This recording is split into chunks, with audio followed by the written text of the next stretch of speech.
Aum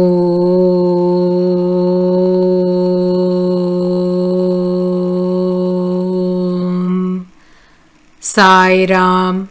Hara Hara Shankara, Jaya Jaya Shankara.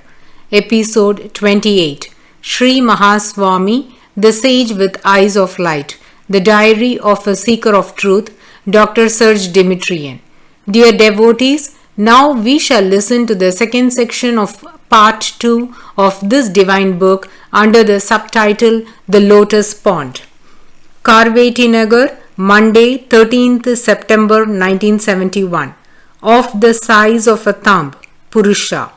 This morning, after a quiet and restful night, I reached the hermitage by 7 a.m. Shri Mahaswami was still inside, performing his Anushtana. The entire hut where he stayed seemed to float above the ground. I went round it by this right several times until I stopped and moved it under the northern shed without being seen, where Shri Mahaswami's small carriage, the red rickshaw, was parked. I was less than 2 meters from Shri Mahaswami, and I diligently repeated the divine names, knowing he was so close. The wall, which was a mat made out of grey-brown bamboo, was as if painted in white smoky chalk. After some 3/4 of an hour, I heard him move inside. I quickly went to the main door on the eastern side, but he had come out through another door on the southern side by the service yard. He already was walking down the flight of stairs in order to take his morning bath. It was quite late, as his usual hour was 5 or 6 a.m. I am tempted to think that he had been waiting while he prepared me inwardly for the today's encounter. Before reaching the last step, he stopped and stood for a long period, facing south, as if he had expected something from me. I hurried to prostrate before him. Then only he went down to the water. Following the Hindu traditional text, the Guru should face the south when he receives the prostration of his devotee, as then he identifies himself with Shiva under the aspect of Dakshinamurthy, Shiva who looks towards the south to counter death. The south being considered the direction where death sojourns. Shri Mahaswami entered the lotus pond. I followed him into the water to his right at a respectful distance of 8 to 10 meters, in order not to irritate the traditionalists. As usual, I sprinkled myself with some drops of water, sanctified, in my opinion, as touched by the body of Shri Mahaswami. After his rather elaborated bath, he came back to the bottom step, sat down and started the ritual for purifying his danda. I was still in the water up to the knees at his right. The sun, my friend, was half concealed behind thick clouds. It was possible not to accompany Shri Mahaswami in the meditation that followed after he had applied the ashes on his forehead, arms and chest. My meditation lasted more than 1 hour, and it was a total success. This happens when I am receptive, when the exterior conditions are favorable and the preparation is sufficient. It had been possible, due to the presence of Shri Mahaswami, to quit the body and the ordinary mind almost instantaneously. I became a little Shivalinga of white solar matter, warm and good, sitting in the middle of the chest, exactly as it is described in the Upanishad. Of the size of a thumb, Purusha, the indwelling self, is ever seated in the heart of a man, as already explained. One should unerringly separate him from one's body like a stag from the munja grass. Him one should know as pure and immortal. Him one should know as pure and immortal. This marvelous experience had been possible for Shri Mahaswami, entered into me and perfectly protected me. Soon after this event, all my great friends whom I had called upon and who had made a fleeting appearance at the beginning of the meditation, came back in force when recalled by Sri Mahaswami.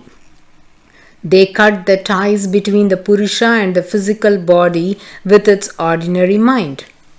The Queen Kamakshi, of whom I was thinking with joy for the last few days, Adi Shankara, who resides in the heart of Sri Mahaswami, and Shiva as the Spatikalinga from the heart of Adi Shankara, suddenly showed themselves around me.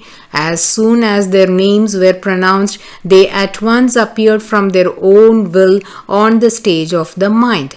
The Queen, especially a gracious young girl of some 16 years, came all clad in white, but hardly was her exquisite shape sketched when it glided and disappeared in the thought form of Kundalini Shakti, the fire pillar positioned in front of the vertebral column in the longitudinal axis of the body. I noticed without any doubt that the Purusha, Shivalinga, and the Kundalini Shakti are one and the same. As I knew that the awakening of the Kundalini Shakti and its rise could be accompanied by siddhis, that is psychic powers, I intensely asked not to be loaded with this weight. What I am in need of was moksha, the final liberation, and nothing else. After some time, I felt that I could transcend these images, that is Purusha, Shivalinga and Kundalini Shakti. It was possible to meditate on one of my favorite verses. There is no joy but in the infinite. There is no joy in the limited. The joy is infinite. Only one should have the will to know the infinite. I want, O Master, to know the infinite. Suddenly, I remembered one of the major experiences of non-duality of Ramakrishna Paramahamsa. His guru at that moment, Totapuri, had ordered him to meditate on a piece of glass he had fixed between the eyebrows.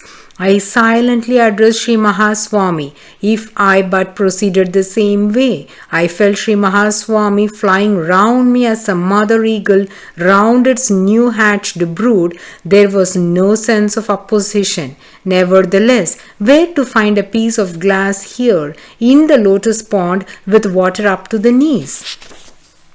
And if I meditated on the sun?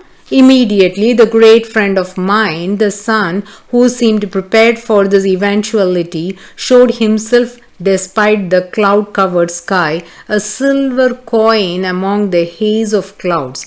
I recalled 4 or 5 times the bright image lent to me by the sun, and I mentally pressed it in between my eyebrows. Then I do not know what happened. All the images that were helping me disappeared. I found myself alone with simply the consciousness of my existence and nothing else. The I thought lingered a while, then it perished. I suppose that on the shore of the ocean of azure light, a thought existed still. If one could name it I or I thought, it would be for convenience, as how can the unnameable be named? After a while, this last thought also perished. Who would take a decision for the next step? Someone had already taken it, and he stood in front of me, Sri Mahaswami. He was meditating, his hands in Anjali turned towards east on the last step of the lotus pond. He was completely transfigured, a pole of solidified wax-like light. At his order, the idea of I came back and made return the consciousness of this body rather quick. It was possible to move. All this time my eyes were closed with hands in Anjali. I was unmoving, in water up to the knees. Sri Mahaswami, as if to console me, sent a perfumed wave of bright air. It was his own image. My breath seemed to be willing to come back. Then only I observed that I had stopped breathing. How was it possible? Hardly had the question arose than the reply followed. The breath stopped completely, without feeling any difficulty. Then the breath came back by itself, but very tenuous, thread-like, while the movements of the chest could not be felt, as if someone from outside would have blown in my nostrils exactly the necessary quantity of air. Was it really air, or was it something else, so that the body could keep its structure and the thought patterns could run their course? I totally became one with Sri Mahaswami, and he is made of light. He is light. He is composed only of a brilliant, transparent substance. He is the origination of the ray that shoots out minuscule fire glows from his pupil.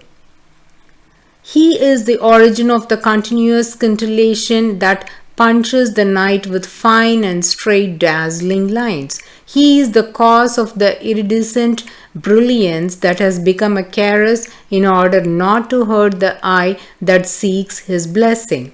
He is the source of the steady stream of lightning shafts which can transform the iris into an enflamed wheel with the pupil made of lightning at the hub. Lightning bolts that change the eyes into an indescribable gate that opens up towards the infinite. He is this and much more. How long did it last? This becoming conscious of a fragment of the nature of Sri Mahaswami? Well, as long as he had shown it to me, he had uncovered it and then he concealed it. I watched him become less and less transfigured. He was visibly reabsorbing his real nature, or perhaps he was reassembling the thick surface of his ordinary aspect to cover his real nature. The fact is that his features become mobile and his limbs gain the necessary hardness corresponding to his intentions. He took in his hands the danda and the kamandalu and stood up with those smooth movements that are his. Without hurrying and without any apparent effort, he headed towards his hut, climbing the stairs at a brisk pace. As soon as he left, I came, as usual, near to the step where he sat and touched the stone with my hand. I drank also a few drops of the liquid touched by him. I had also another aim, to recover out of the water a small sandalwood bead from the row he had kept on his head and round his neck. I had noticed how the bead had come away and slipped down in front of the last step. I had the joy of finding 3 beads in front of the step. The friendly waters had not swallowed them up into the obscure coolness of the reservoir. I respectfully took them and kept them close to my heart, tied in a corner of my shawl. Another joy was waiting for me. Mr. Varadakutty, the retired principal of the local high school, came to my house and gave me a clear resume of a talk by Sri Mahaswami in English held last Saturday evening. It had lasted until midnight and concerned the 3 principal schools of the Vedanta philosophical system. How much I would have liked to hear him. I am not allowing me to come to the talk. Swamiji wanted, no doubt, to show me that in my case the teaching through silence is more important than the one through words. I came back to the mill, almost floating. This time the so-called return wave or the shock of the return to normal that can follow some elevating experiences did not happen. Sri Mahaswami has permitted me to stay continuously connected to him. It is enough to think of him, but this is not possible if he does not think of you. After longer sessions like today, nothing is impossible. Annihilation of the I thought, tearing off the connections with past and future, effacement of the malediction of the personality, everything becomes so easy. But once admitted in the hospital of God, can a patient still dictate his preferences? Karveti Nagar, Wednesday, 15th September 1971. Meditation on the Hill. The day before yesterday, in the afternoon and in the evening, I had a painful physical reaction, a secondary effect of the past experiences. Sri Mahaswami kept me in his hands. I felt his presence as a security net under which an acrobat performs a deadly jump. He has supported and protected me for 5 hours at the reservoir, while I endured a headache, drowsiness, and a general feeling of indisposition. Yesterday, in the morning, a spectacular change occurred. Hardly had I done a single pradakshana when he came out from his hut and headed without hesitation towards the bare hill at the south of the lotus pond, where he had previously blessed the construction of a temple dedicated to Subramanya at its summit. I joined the small group of followers and strove to stay exactly behind him, an envied place and very much sought after by knowledgeable devotees. On the top of the hillock, he sat down for a time in Anushtana. I was attentive to his most minute gesture. Finally, I was rewarded for a fraction of a second. In the moment, he stood up. I saw he was several meters tall.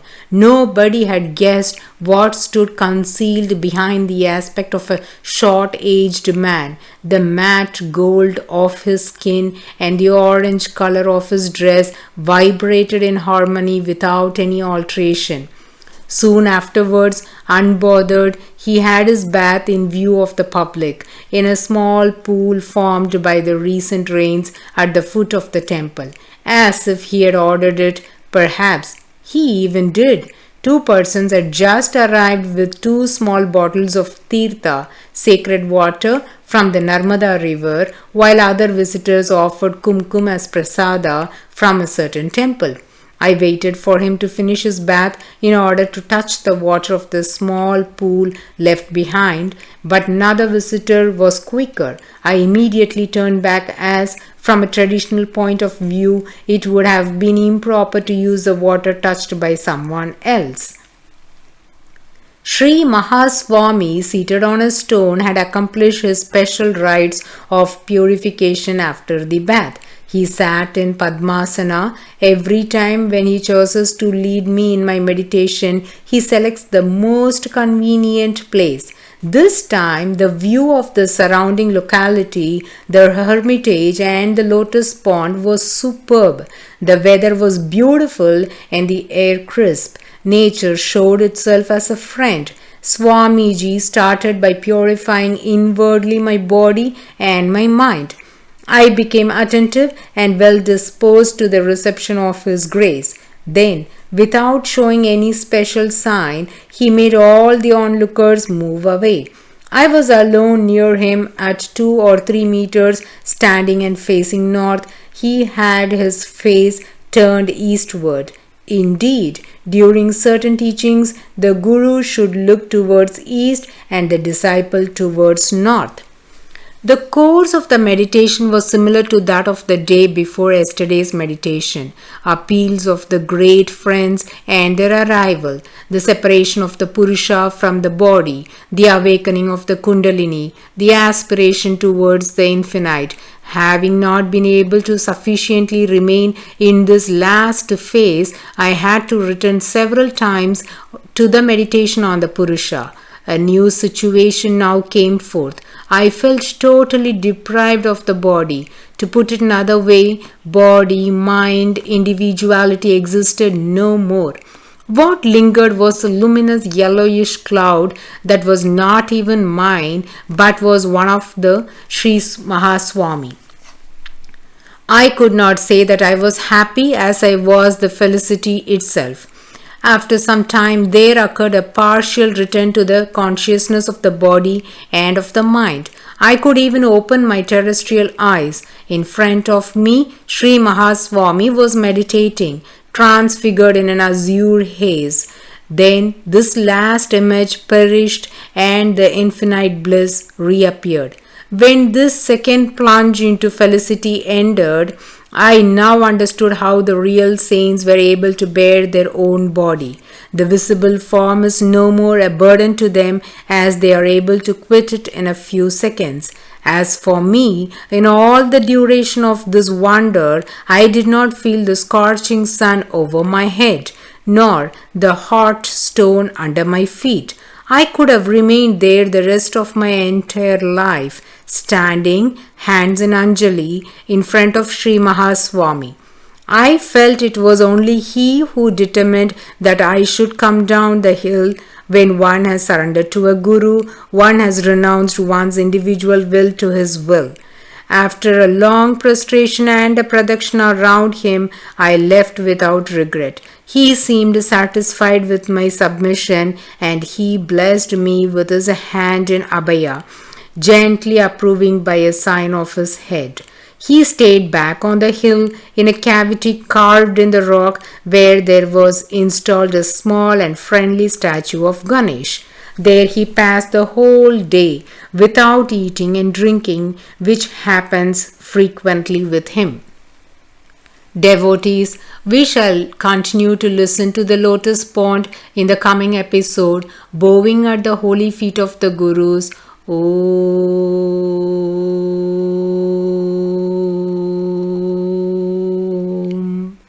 Sairam. Hara Hara Shankara, Jaya Jaya Shankara.